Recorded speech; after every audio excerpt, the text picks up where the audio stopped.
A prayer thanking God for this week and trusting Him for the next.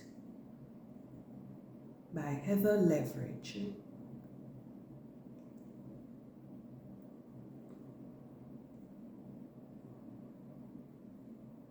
Dear Lord, I thank you for the gift of right now and for safety throughout the night.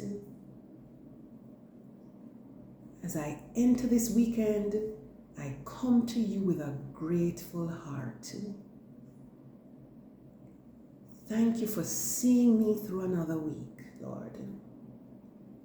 I ask that you refresh me, renew me, and restore me.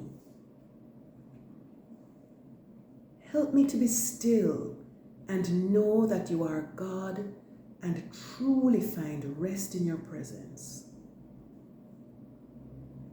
For your manifold blessings and gracious provisions, O Lord, I thank you. Guide me, protect me, and give me wisdom as I navigate the days ahead. May I be sensitive to your leading and direction in my life. In Jesus' name I pray.